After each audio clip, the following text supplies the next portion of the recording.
I thought I was helping a stranger. Instead, she saw straight through me. Before starting the story, please subscribe and like the video and listen through end for Chell. The grocery store smelled like burnt coffee and overripe bananas. It was a Tuesday night, the kind where the world feels paused. Fluorescent lights buzzing, carts squeaking, everyone exhausted but pretending not to be. I was behind a woman counting change with trembling hands. She kept apologizing to the cashier. "I'll put the bread back," she said quietly, "and the milk." Something about the way she said it, like she'd already practiced being ashamed, made my chest tighten. I stepped forward and slid my card onto the counter. "I've got it." She turned slowly. Her eyes weren't grateful, they were sharp, studying, like she was measuring me, not the situation. "Are you sure?" she asked. I nodded. When the receipt printed, she leaned closer, not smiling, not angry. And she said, low enough that only I could hear, "When your wife leaves, don't touch the snow in your..." She stopped herself. Then she straightened, took the bags, and walked out without another word. I stood there frozen, holding a receipt I didn't recognize as mine. The sentence made no sense. I was married. Not perfectly, but married. My wife Claire and I had routines, dinners, weekend plans, a shared calendar on the fridge. Snow? What snow? Still, the words followed me. At home, Claire was on her phone, laughing at something I didn't hear. I watched her longer than usual. The way she tucked her hair behind her ear. The way she didn't look up when I walked in.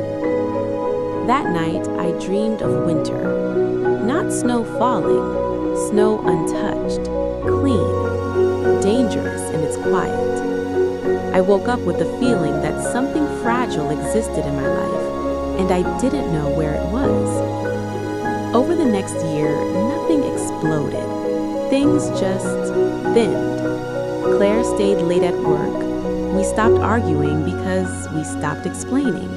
Silence replaced conflict, and I mistook that for peace. I became generous with strangers, tips bigger than necessary, donations, small rescues. Maybe I was chasing the feeling of that grocery store moment when I still believed kindness protected you from loss. It doesn't. One night, Claire sat across from me at the kitchen table and said, "I don't feel chosen anymore." I wanted to argue, to list all the ways I stayed, but I realized something terrifying. I had been careful with everything except her. Claire didn't scream. She packed neatly. She said she needed space, then distance, then papers. The house felt colder without changing temperature. Every surface looked untouched, like snow that hadn't been stepped on yet. That's when the woman's words came back. "When your wife leaves." I started to unravel, not loudly, but privately. Late nights, old photos, messages I never sent. I reached for comfort that looked harmless but wasn't. Distractions, validation, things that promised warmth but melted fast. And every time I crossed a line I swore I wouldn't, I felt the warning tighten around my chest. Years later, I saw her again. Same grocery store, different line. She was healthier, standing taller. She recognized me instantly. "You didn't listen," she said, not accusing, just stating fact. "I didn't understand," I replied. She nodded. Snow is what stays pure when everything else collapses. People ruin it thinking it'll make them warm. She paused. Grief convinces you to touch things that will burn you later. Then she smiled gently and left. I understand it now. Some warnings aren't about morality. They're about survival. When love leaves, When identity fractures, when loneliness shows up pretending to be relief, there are parts of you that must remain untouched. Not because you're strong, but because once you contaminate them, you don't get them back. I still pay for groceries when I can, but I listen now. And when winter comes, I leave the snow alone. People think I said it to be cruel. They're wrong. I said it because I recognized him. Not his face, his weight. The way he stood too straight in that grocery line, like a man afraid that if he relaxed even a little, something inside him would spill out. The way he didn't hesitate before paying, not because he was generous, but because generosity felt safer than looking inward. Men like that always think they're fine, until they aren't. I was counting change because I had to. He paid because he needed to believe something good still came back to him. Our needs just happened to meet at the register. When he steps forward, I saw the ring before I saw his eyes. A wedding band worn smooth, not recently polished, not removed and put back on. That told me more than he realized. It meant routine, comfort, neglect disguised as stability. I'd lived that marriage already. Snow is what people don't talk about. It's not purity, it's delay. Snow covers damage. It hides rot. It makes everything look untouched until the thaw comes and shows you what's been decaying underneath. When my husband left, everyone told me to be careful, to grieve properly, to take time. No one warned me about the things grief would invite, the quiet temptations, the voices that say, "You deserve this," the comfort that feels warm but costs you later. I touched the snow. I touched everything I shouldn't have. And it didn't ruin me all at once. That's the lie people tell, that collapse is loud. Collapse is subtle. I saw it in his eyes when I thanked him. Relief, not kindness. Relief that he still mattered. Men like that feel that way after helping a stranger, are standing on thin ice, even if their lives look solid from the outside. When I leaned in to speak, I wasn't predicting the future. I was remembering my past. I wanted to say more. I wanted to explain, but warnings lose power when you over-justify them. So I stopped mid-sentence. Because he didn't need clarity. He needed a seed. Something that would echo later, when the house was too quiet, when the bed felt larger than it should, when he reached for something easy instead of something honest. I left without saying thank you properly because gratitude would have softened the message, and I needed it sharp. I didn't expect to see him again, but sometimes the universe doesn't close loops. It lets them brush past each other just enough to remind you how they changed.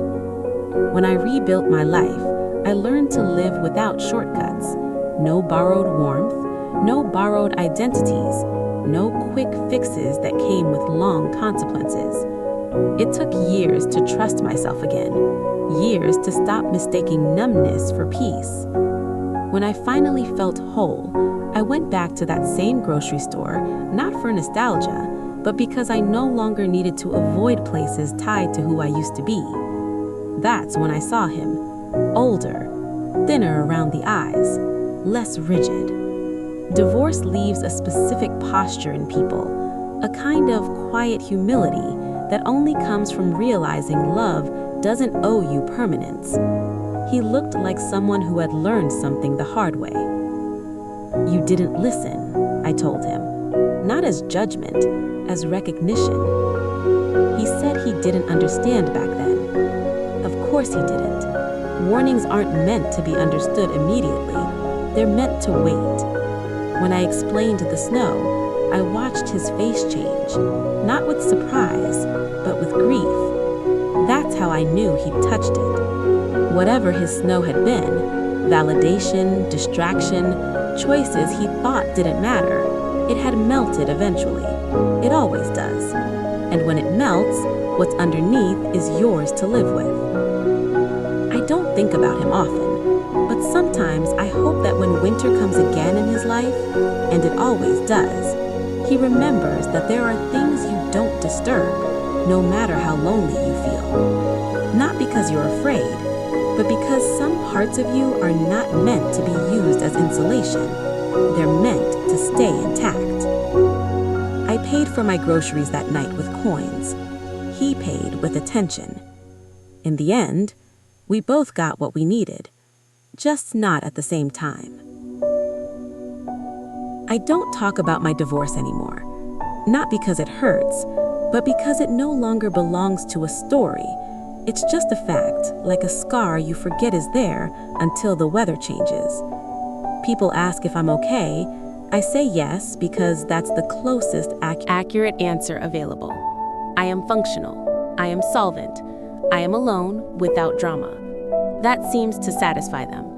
Years have a way of occupying space without resolving anything. They stack quietly, one routine on top of another. New furniture, new habits, new silence. I learned how to live without waiting for replies, how to cook for one without resenting the extra plate, how to stop reading meaning into absence. Emotional numbness isn't emptiness, it's organization. I put things where they wouldn't interrupt me. There are rules now. I don't revisit old conversations. I don't reread messages written by people who no longer need me. I don't ask what-if questions, because they never produce new data. And I don't touch the snow. Not metaphorically, practically. When loneliness shows up wearing nostalgia, I don't answer. When validation appears cheap and easy, I decline. When someone offers warmth that requires me to forget myself, I stay cold. Not disciplined, just aware. I date occasionally. I am described as kind, steady, distant. They are correct. I don't promise futures anymore. I don't borrow hope from people who still believe in it recklessly. I don't pretend emotional access is the same thing as emotional safety. If someone asks why I don't open up, I say I've already opened. I just don't leave the door unlocked. Some people leave. That's fine.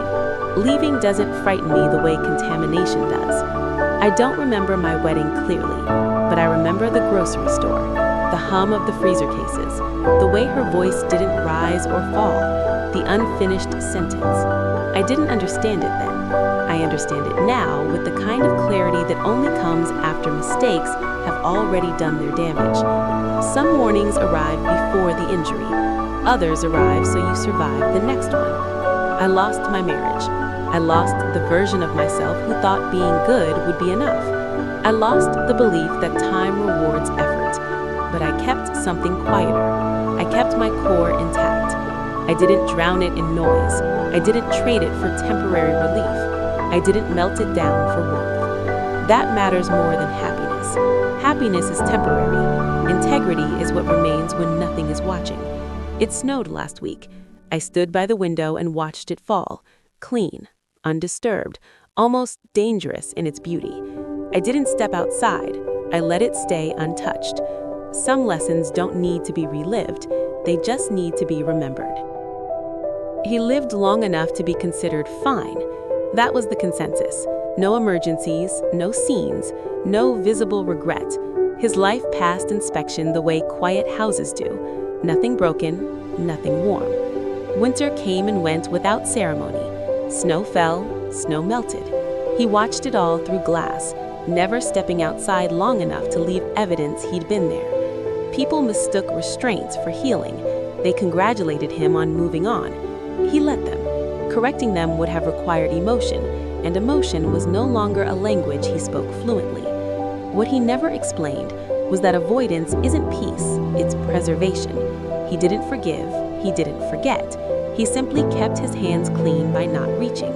When he died, there was no scandal, just a list of belongings, neatly labeled. No letters, no photos on the walls, nothing that suggested he had ever risked being known. The snow outside remained untouched. If that story gave you chills, drop a like, subscribe, and comment so I know you made it to the end. I've got another one. See you then.